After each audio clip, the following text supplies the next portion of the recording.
Welcome to சுடு தண்ணி. இன்னைக்கு நம்ம வீடியோல ஒரு சூப்பரான ஸ்டஃப்டு பராத்தா ரெசிபி தான் பார்க்க போறோம். ஆலு பராத்தா எப்படி பண்றதுன்னு பார்க்கலாம். இதோட இன்கிரீடியன்ஸை நான் டிஸ்கிரிப்ஷன் பாக்ஸில் கொடுக்குறேன். இப்போ வாங்க சேர்ந்து சமைக்கலாம். ஃபஸ்ட்டு நம்ம சப்பாத்திக்கான மாவு பிசைஞ்சிடலாம். அதுக்கு 2 கப் கோதுமை மாவு சேர்த்துக்கோங்க.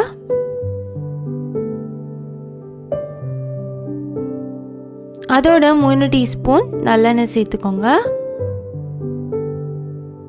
2 டீஸ்பூன் தயிர் சேர்த்துக்கிறேன். இதுக்கு தேவையான அளவு உப்பு சேர்த்துட்டு இதை நல்லா சாஃப்டாக பிசைஞ்சிடலாம்.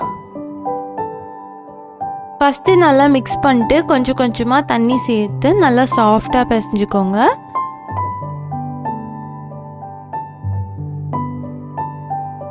இந்த அளவுக்கு சாஃப்டாக இருக்கணும். இப்போ இது இருக்கட்டும். அடுத்து நம்ம ஸ்டஃபிங் ரெடி பண்ணிடலாம். அதுக்கு 4 உருளைக்கிழங்க நல்லா வேக வச்சு எடுத்திருக்கேன். இதை நல்லா மேஷ் பண்ணி விட்டுருங்க.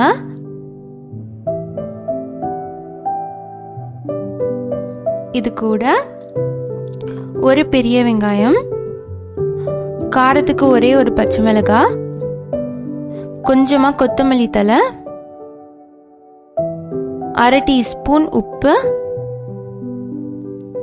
1 டீஸ்பூன் சாட் மசாலா, 1 டீஸ்பூன் சீரகத்தூள், 1/2 டீஸ்பூன் மிளகாய் தூள். இது எல்லாத்தையும் சேர்த்து நல்லா பிசைஞ்சிடலாம். நம்ம ஆல்ரெடி பச்சை மிளகாய் சேர்த்துருக்கனால நான் 1/2 டீஸ்பூன் மட்டும் மிளகாய் தூள் சேர்த்துருக்கேன். இது எல்லாத்தையும் கட்டி இல்லாமல் நல்லா பிசைஞ்சுக்கோங்க. கலருக்காக கொஞ்சமாக மஞ்சள் பொடி சேர்த்துக்கிறேன். இது ஆப்ஷனல் தான், நீங்கள் வேணும்னா சேர்த்துக்கலாம். மஞ்சள் பொடி சேர்த்தா நல்லா எல்லோயிஷாக கிடைக்கும், அதுக்காக சேர்க்குறேன். இப்போ இதையும் சேர்த்துட்டு நல்லா பிசைஞ்சிடலாம். இப்போ நம்ம ஸ்டஃபிங் ரெடியாக இருக்கு.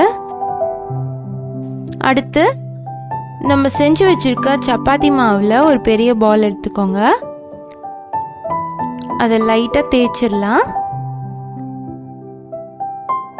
இந்த மாதிரி ஈவனாக தேய்ச்சிட்டு இதுக்கு நடுவில் ஸ்டஃபிங் பண்ணலாம். நீங்கள் ஒரு சின்ன ரவுண்ட் தேய்ச்சா போதும். நம்ம செஞ்சு வச்சுருக்க மசாலாவை இந்த மாதிரி நடுவில் வச்சுட்டு எல்லா சைடும் ஃபோல்ட் பண்ணிக்கோங்க. மோமோஸ் கொழுக்கட்டெல்லாம் மடிச்சிருந்தீங்கன்னா தெரியும், அந்த மாதிரி இதை மடிச்சுக்கோங்க. நல்லா சீல் பண்ணி நல்லா ரவுண்ட் பண்ணிடுங்க.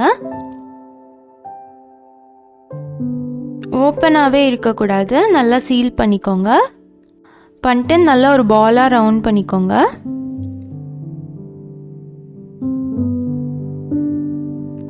ஃபஸ்ட்டு இது மாதிரி ஸ்ப்ரெட் பண்ணி விட்டுக்கோங்க. அப்போ தான் மசாலா ஈவனாக ஸ்ப்ரெட் ஆகும்.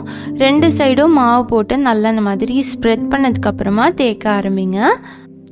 மெதுவாக தேய்ங்க. இந்த மாதிரி ஈவனாக தேய்ச்சிக்கலாம். ஆலு பராத்தா ஸ்டஃப்டுங்கிறனால கொஞ்சம் திக்காக தான் இருக்கும்.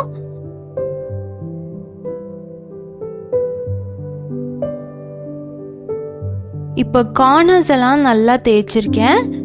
ஸோ எல்லா சைடும் ஈவனாக இருக்கணும், இல்லாட்டி மாவு தனியாக தெரியும்.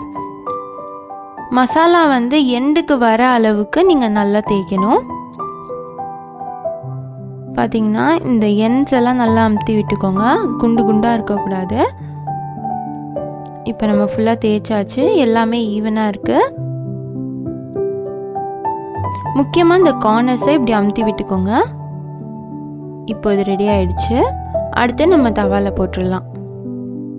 தவா நல்லா சூடாக வச்சுக்கோங்க. இதில் 1 டீஸ்பூன் பட்டர் சேர்த்துக்கலாம்.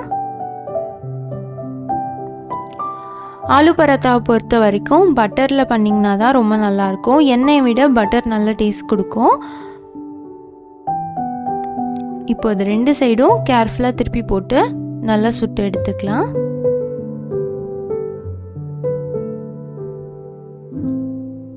ரெண்டு சைடும் திருப்பி போட்டு நல்லா சுட்டு எடுத்துக்கோங்க.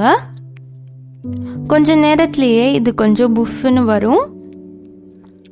ஸோ அந்த மாதிரி வந்துச்சுன்னா உங்களுக்கு உள்ளேயும் நல்லா வெந்திருக்கும், அதே மாதிரி உங்களுக்கு சாஃப்டாகவும் இருக்கும்.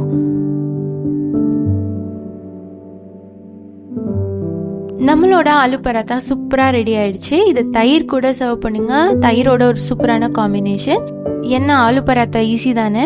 நீங்களும் வீட்டில் ட்ரை பண்ணி பார்த்துட்டு இந்த ரெசிபி எப்படி வந்துச்சுன்னு கமெண்ட் பண்ணுங்கள். இந்த வீடியோ உங்களுக்கு பிடிச்சிருந்தா லைக் பண்ணுங்கள். சுடு தண்ணி சேனலை சப்ஸ்கிரைப் பண்ணுங்கள். தேங்க்யூ.